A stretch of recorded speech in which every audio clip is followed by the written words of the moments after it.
this is Rafika Karim. Welcome to Justice for All.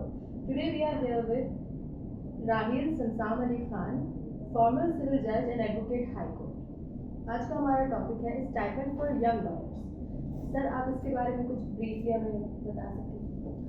अच्छा, पहले तो thank you justice for all की पूरी मैनेजमेंट का और आपको भी मुझे ये मौका दिया कि मैं दोबारा इस इशू पे बात कर सकता हूँ. इसमें इसकी जो हिस्ट्री थी वो ये थी कि when I resign from my civil जज पोस्ट, तो then I started my firm मेवन सिंह को, और उसके बाद एज अ सीनियर पार्टनर. उसके बाद आई सॉ दैट कि ये जो न्यू मेरे टाइम पे भी जब मैंने पीपलेटशिप शुरू की थी, तो there was no concept of paying the juniors और एसोसिएट्स. तो इस हवाले से फिर then I did my research, और उसमें फिर then I came across Indian bar council initiative for paying the stipends. And Kerala bar जो वहाँ की स्टेट है इंडिया की, उसमें भी they started paying their young lawyers. तो उस हवाले से मैंने उसको रेफर करके I started this movement.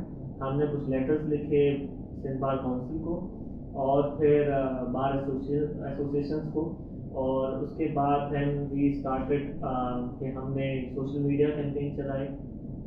Then जब कोई जवाब उनसे मौसूल नहीं हुआ बार एसोसिएशन से, कोई रिस्पॉन्स नहीं आया, तो देन मैं बाकायदा पूरे सिंध में मैंने एक कोर्ट में ट्रैवल किया अपनी टीम के साथ, और उनसे पहले सिग्नेचर कैंपेन करवाई. उसके बाद रेजोल्यूशंस निकलवाए डिफरेंट बार एसोसिएशन के from all the district of the Sindh in favour of the stipends for young lawyers, जिसमें यही हमारा मौक़िफ़ था कि कुछ ना कुछ स्टाइपेंड्स दिए जाएं from the funds of the Sindh bar council.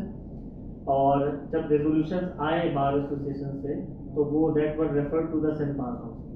तो सिंध बार काउंसिल ने अल्टीमेटली जब हम केबीए में और मलीर बार में जब पूरे सिंध से हमने निकलवा के केबीए और मलीर बार से भी हमने जब रेजोल्यूशन निकलवाए, तो then finally it went to the Sindh bar council, और उन्होंने एक final letter to the honourable prime minister को लिखा कि कोई ना कोई मैकेनिज्म बनाया जाए for the stipends. This was the whole journey, और still we are fighting, because हमारी फाइट सिर्फ इस हद तक नहीं थी कि कोई लेटर पास या रेजोल्यूशन निकल जाए, but to the actual materialisation of this campaign कि जब तक स्टाइपेंड्स मिलना ना शुरू हो. तो we are still fighting. Let's see, hope for the best. Because moving forward, the first question, is there any law regarding the issue, like any? अच्छा, फिलहाल तो कोई लॉ नहीं एग्जिस्ट करता है. अलबत्ता फॉर द लास्ट हमारे लीगल टाइम्स नाम का एक मैगजीन चलता है, उसमें मैंने एक लॉ रेफर किया है Sindh bar council legal practitioners के जो रूल हैं. हमारे लीगल प्रैक्टिशनर्स एक्ट जो है वो सिंध बार काउंसिल के पावर्स बताता है, और लीगल प्रैक्टिशनर्स के रूल्स इनको ये पावर देता है सिंध बार काउंसिल के मेंबर्स को कि वो अपनी मीटिंग बुलाकर एक स्पेशल फंड क्रिएट कर सकते हैं for the welfare of the bar members. तो उस हवाले से मैंने उसको रेफर करके ये लिखा था to the Sindh bar council कि चूँकि stipend for the young lawyers एक बर्निंग इशू है, तो इनके पास अपने पास पावर है to generate a special fund, जिसमें ये लॉयर्स जो सीनियर लॉयर्स हैं जो काबिल इस्ताद जो हैं वो भी फंड डाल सकते हैं, और अपने फंड में से भी जो स्पेशली इनरोलमेंट के वक्त यंग लॉयर्स एक अच्छा खासा अमाउंट सिंध बार को देती है, उससे कुछ ये स्पेशल फंड शुरू कर सकते हैं to the needy young lawyers, और वो ताकि अपना एटलीस्ट एक्सपेंसेस हैं वो कवर कर सकें. तो इस हवाले से बस वो रूल्स को मैंने रेफर किया था, वो रूल्स एग्जिस्ट करते हैं, और सिंध बार काउंसिल के जो मेंबर्स हैं वो अपने रूल्स भी बना सकते हैं according to the legal practitioners act.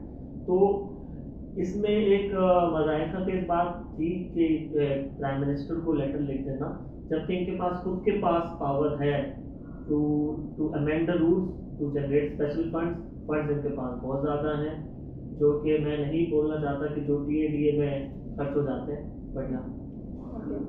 सो मतलब सिंध बार काउंसिल की तरफ से कोई इनिशिएट लिया गया है इस टॉपिक पे?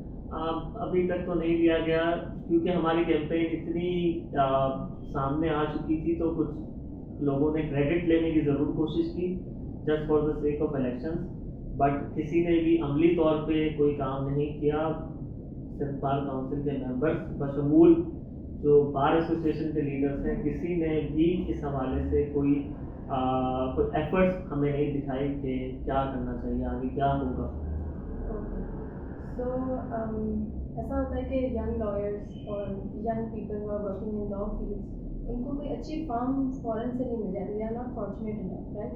सो इस चीज़ के रिलेटेड कोई आपका ओपिनियन एंड कोई solution towards the problem? Problem वहीं से शुरू हुआ था, क्योंकि जब वो ग्रेजुएट होता है एक शख्स, चाहे वो मेल और फीमेल हो, उसके बाद उसको पीपलेट्स में पहले तो अच्छी फर्म नहीं मिलती।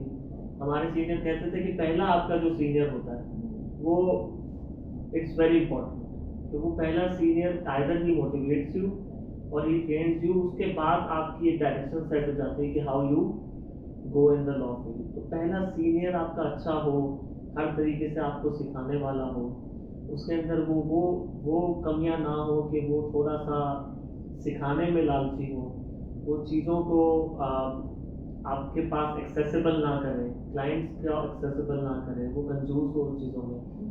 तो एक कंजूसी पैसों की होती है, पैसों की तो है ही। मैं आपको बताऊं, व्हेन आई स्टार्टेड प्रैक्टिस, तो there was no concept of paying to the, आप सीखने आए हो ना, तो ये लोग कहते थे कि या तो सीखने आए हो तो बता दो, नहीं तो अगर आप कमाने आए हो तो। अभी भी ये चूंकि अब हमने काफ़ी आवाज़ उठाई है, अब यंग लॉयर्स पूछने लगे हैं टू द सीनियर जहाँ पे भी वो जाते हैं, तो यस ये स्पेस है अभी भी। बार एसोसिएशन को कुछ काम करना चाहिए कि जो भी ग्रेजुएट्स आ रहे हैं उनको अच्छी फर्म्स में उनको जॉब्स मिले या इंटर्नशिप मिले, और ज़रूर एक बार एसोसिएशन और सिंध बार एक रेजोल्यूशन निकाले कि जो हमारे मेंबर्स हैं they are bound to at least pay the stipends to the interns जो भी वो हायर कर रहे हैं। ओके, जिस तरह से इन्फ्लेशन अभी अप हो रही है, ठीक है, तो इसलिए आपको इस इशू में ऐसा क्या लगता है कि किस तरीके से हायर अथॉरिटीज़ जो है वो इस प्रॉब्लम का सलूशन बन सकती है और सलूशन निकाल सकती है, किस तरह से? इन्फ्लेशन ने तो बहुत बुरा हाल कर दिया है टू द यंग लॉयर्स और इवन टू द सीनियर्स। होता सीनियर्स को तो ऐसा वो इफेक्ट हो रहा है कि जो एसोसिएट्स काम करते हैं उनका गुजारा, सही बात है कि नहीं हो रहा, उनकी सैलरीज पे नाइदर उनकी स्टाइपेंड्स पे, सो दे कम टू द सीनियर्स के हमारी सैलरी बढ़ाएं वो सब। और जो सीनियर्स हैं वो क्लाइंट से पैसे नहीं ले पा रहे because the clients can not afford also, क्योंकि इन्फ्लेशन का इफेक्ट उन क्लाइंट्स पे भी आता है। अब उनके साथ कुछ ज्यादती की जाए तो वो भी गलत है। तो यस, इन्फ्लेशन का बार एसोसिएशन बाकी सारे छोटे मोटे इश्यूज पे स्ट्राइक्स भी होती हैं, but this core issue I don't know how if someone says कि inflation is not an issue for a lawyer or a bar association, तो फिर शायद वो किसी मूड में या कोई मुरीद में जाके रह रहा है, बिकॉज आपका ट्रैवल कॉस्ट, आपका हर चीज़। फॉर इंस्टेंस एक यंग लॉयर है जो एक डिस्ट्रिक्ट कोर्ट में काम करता है, तो abstain him from the malpractices, to abstain him from unethical practices, the only way is कि उसका गुजारा हो सके। अगर उसको फ्यूल कॉस्ट पड़ रही है, उसका खर्चा अब उसकी आमदन से ज़्यादा है, तो obviously he will find shortcuts, he will be bound or he will be compulsive towards cheating with the clients। तो आप किस किस्म की एक जेंट्री बना रहे हैं, ट्रेन कर रहे हैं। सो stipends was the solution to bring out a quality associate, जो कि शुरू से जिसको थोड़ा बहुत अपने एक्सपेंसेस कवर हो, ताकि वो अनएथिकल शॉर्टकट स्कीम्स में ना घुस जाए, विच ही वो फोर्सफुली जाता है to cover out his expenses.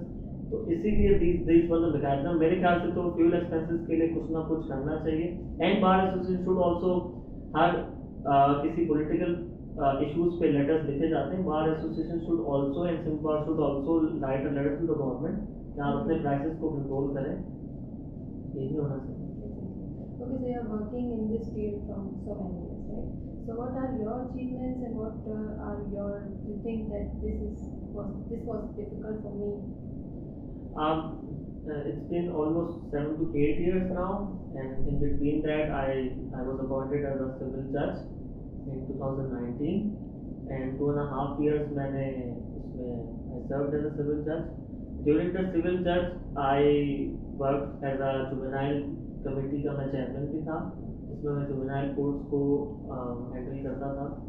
And I with one of the NGO जो चाइल्ड कोर्ट्स पे काम करती थी, we also worked for the child rights वो सारा, उसमें एज अ जुडिशरी में मैंने ये सब काम किए. And I also tried to manage all the orphanages on the orders of the high courts.